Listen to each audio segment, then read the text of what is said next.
আওয়ামী লীগ একটি দল, দলের ভিতরে যারা বাস করছে বা তারা খারাপ হতে পারে। আওয়ামী লীগ একটা গাড়ি, তার ড্রাইভার খারাপ হতে পারে, গাড়িটা তো খারাপ না। কাজে এগুলো জিনিস বুঝতে হবে। তো এগুলো না বুঝে দেশের একটা বিশাল অঙ্কের জনসংখ্যাকে বাইরে রেখে আমি আমার ইচ্ছা মতো যেটা হাসিনা করতে চেয়েছিল, এই হাসিনার ফেসিবাদী এখন আবার দেখছি যে অর্ধেক লোককে বাদ দিয়ে ইলেকশন করবে জোর করে, এবং জোর করে আমাদেরকে নিয়ে আসবে, কাউকে জোর করে বাদ দেবে। এনারা এখন জোর করে আমাদের বাদ দিয়ে জোর করে ইলেকশন করবে। এই ইলেকশন গ্রহণযোগ্য হবে না। এই ইলেকশনে দেশে কোনো স্থিতিশীলতা আসবে না এবং দেশ আরও সামনের দিকে সংঘাতময় দুর্যোগপূর্ণ অবস্থা চলে যাবে। যে বাংলাদেশ একটা খুব দুর্যোগময় পরিস্থিতি পার করছে এবং আরও ভয়াবহ দুর্যোগের দিকে ধাবিত হচ্ছে বলে আমি আশঙ্কা করছি।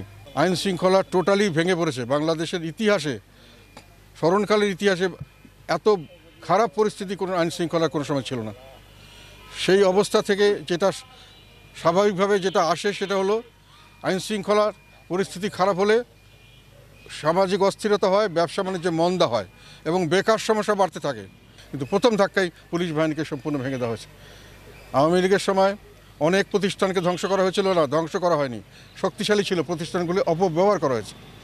এখানে কিন্তু অপব্যবহার সমানভাবে চলছে। যেমন দুর্নীতি দমন কমিশন অপব্যবহৃত হচ্ছে, যেমন বিচার বিভাগ অপব্যবহার করা হচ্ছে, যেটা আগে আমরা হতো অস্ত্র হিসেবে ব্যবহার করা, উইপনাইজেশন অফ দ্য জুডিশিয়ারি, সেটা সমানতালে চলছে সমস্ত। আর কতগুলি প্রতিষ্ঠানকে শুধু অপব্যবহার না, সম্পূর্ণ ধ্বংস করে দেওয়া হচ্ছে, যেটাকে নতুনভাবে সাজাতে আমি মনে করি খুব সহজসাধ্য হবে না। যেমন পুলিশ বিভাগ সম্পূর্ণ এখন ড্যামেজড। এটা কাজেই আমাদের আইন শৃঙ্খলার উন্নতি হওয়ার কোনো সম্ভাবনা আমি এই মুহূর্তে দেখছি না। সেই জন্যই বলছি যে আবার যখন বেকার সমস্যা বাড়বে তখন আইন শৃঙ্খলা আরও খারাপ হবে যদি এটাকে দমন করতে না পারেন। তো নির্বাচন হতে দিচ্ছে না, মানে তারা মনে করছে তাদের নিজস্ব এজেন্ডাগুলো বাস্তবায়িত হয়ে নির্বাচন করলে তাদের জন্য সুখকর হবে, তারা আরও স্ট্রংলি থাকতে পারবে, তাদের সব দিকে তারা যেভাবে চাচ্ছেন সেভাবে হবে। কিন্তু আমার কথা হলো, আপনারা তো এটা চিন্তা করছেন না দেশটা থাকবে কিনা, দেশের মানুষ বাঁচবে কিনা। তারপরে না আপনি এজেন্ডা করে 3 বছর 2 বছর পরে যা ইচ্ছা করবেন। আপনাকে আগে মানুষকে বাঁচিয়ে তারপরে না আপনি এগুলো করবেন। আপনারা তো প্রথম ধাক্কায় ভেঙে ফেলছেন, আপনি পুলিশকে ভেঙে ফেলছেন। আরে পুলিশ তো একটা বন্দুকের মতো, এটা দিয়ে ডাকাতিও করা যায়, ডাকাতকে ধরাও যায়, মারাও যায়। তো তুমি যদি বন্দুকটাই ফেলে গেলো তো তুমি আর কি নিয়ে থাকবা।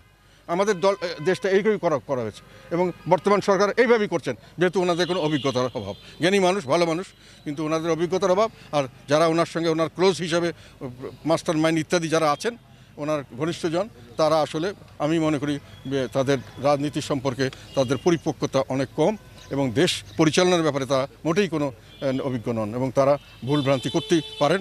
আমার ধারণা তারা করছেন বলে আমি মনে করি।